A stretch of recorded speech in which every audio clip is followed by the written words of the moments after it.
guys, I'm back. It's Coach KJ, and I'm back with Kelly Aldrich. We're talking about EDS, Danlos syndrome, and we're talking about just some of the symptoms that come along with that diagnosis. We're talking about the sensitive skin sensitivity that parlays with that. So, can you tell me a little bit more about, like you said, the bruising and the skin? Yeah. So with Ehlers-Danlos syndrome, your my skin is super fragile, and it actually can have a velvety like feel to it. But as a kid, even especially if anybody would just touch me, it could leave handprints. I was real susceptible to bruising, and I still am. I get huge bruises for no reason. I don't know why. And Do you wake up with bruises? my skin will tear. I mean, I've hit bedposts and stuff as I was crawling into bed and woke up with big bruises in the morning. I mean, it doesn't take a whole lot to give me a bruise. Are they red? Are they darker red? I mean, what do they look like? Big bruise. They're usually pretty dang dark, like brownish black. I mean, they can get pretty dark. And if I get hit real hard, boy howdy. It could be purple, black, blue. Yeah, I mean, I bruise real good. And then my skin is so fragile that it can tear from a Band-Aid. And the most recent episode of that was I was using one of those nasal air strips, and I pulled it off, and it took off a little square chunk of my nose skin when I had taken it off. It was quite horrifying. It left a really decent sized bruise.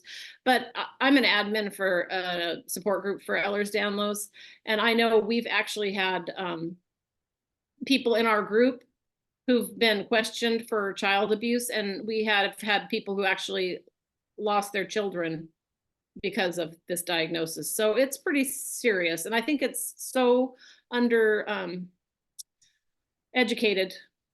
You know, people don't tell the doctors about it, the schools, all that. Everybody needs to know more about this, because it's, even though it doesn't have a cure, I think it has a huge impact on people, especially children, I guess. So what you're saying is, and the kids had Ehlers-Danlos and they went to school. Yes, well, it's genetic, so likely one of their parents had it as well. But sometimes I didn't find out about my Ehlers-Danlos till I was in my 50s. But like usually there's a lot of signs. Your joints will sublux, you're clumsy. That's another sign. I twist my ankles. I can walk on my ankles. It's really disgusting, but I can. You can walk my on arms can go all the way to the back of my body. Yeah. Wow. Yeah, and my arms okay, all the way back. The doctor's like, oh. Yeah, my niece can pop her hip out for fun. Don't do it, but you can. So people who've done fun body party tricks, not fun. It will make it, you will regret it in your older age. But there's lots of signs of Ehlers-Danlos. So it's something that I'm shocked I wasn't diagnosed earlier. And I really feel like it's neglected.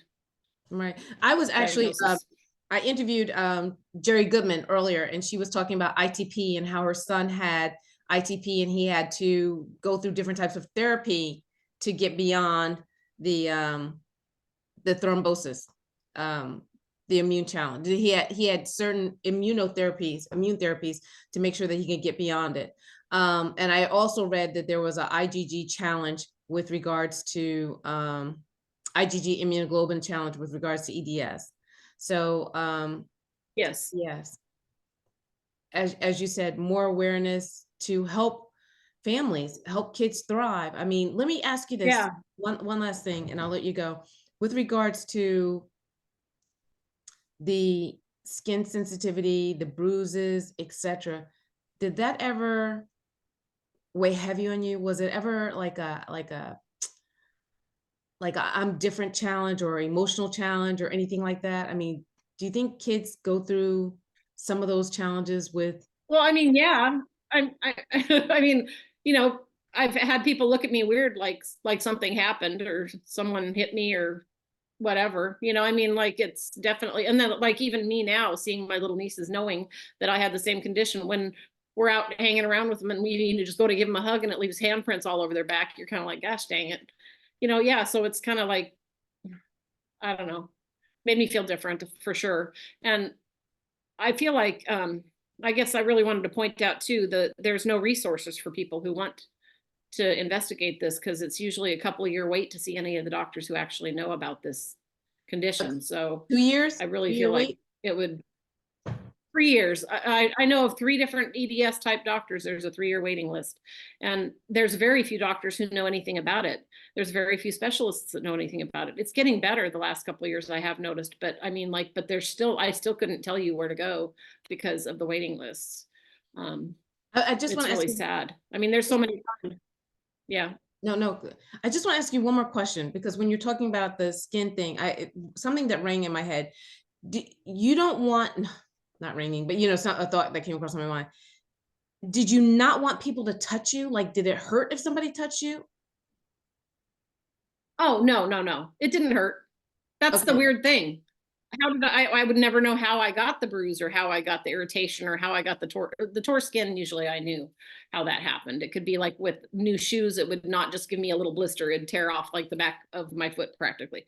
Like, or if when I had chicken pox and I had the bumps and I Mhm. scratched them, it made little holes all over my feet and it was bad. So that I usually noticed, but the bruises never did. I Wow. mean, I could get hit, barely feel it, and have a big bruise. So Wow. no, Okay. Yeah. so I my was just skin wondering didn't if there hurt. was And like there are different types of allergies. Hmm? I was just wondering if there was a certain type of sensitivity, like, like if you're walking down the street and you brush against somebody who has EDS, like, it might cause a, overstimulation. I haven't noticed that. I did notice, like, I had a boyfriend once who would always comment on how velvety my skin felt. And that is a thing that they say is one of those things about your skin. But and rashes, lots of rashes. I'd get those too. Um, I always seem to have Rashes, skin stuff going on. rashes Yeah. still meaning red rashes or eczema? I had eczema and I'd get these little blistery type rashes sometimes. Okay. And Usually if it was like if I used a product that had something in there that I was sensitive to. okay, something with too much of the perfume scent or something like that. Perfume or some kind of chemical. One time I used this one of these face masks that Avon was selling, everybody was raving about. I put it on and when I took it off, I had raw meat face. I mean, it was like, I can't use just any old thing. I mean, it seriously, my face was horrible for like 2 weeks. And that was just something everybody was like, oh, you got to try this. It's great. And I was, yeah, it's great. Yeah, I don't put just anything on my skin. So would you use like an ivory? Ivory actually triggers my mast cell, the smell of it. Okay. So depends. I'd use it in a pinch if I wasn't having a mast reaction period, but usually I would not. Wow. Well, listen, thank you so much for that insight on the bruises and etc. Because we need more research. We need to know more. We need to Yes, we need more to doctors. understand it, because more doctors, right? More doctors and less misunderstanding. Yeah, and maybe educating some of the teachers on it. Yeah, Yeah. So teachers, policemen, policemen, you know, nurses, everybody. nurses, yeah, more and more and more, right? So, well, listen, thank you so much for everything again, Kelly. Your transparency is going to give hope and also provide help. Um, so, thank you so much again for everything, and thank you for being a Okay, superhero. okay, thanks.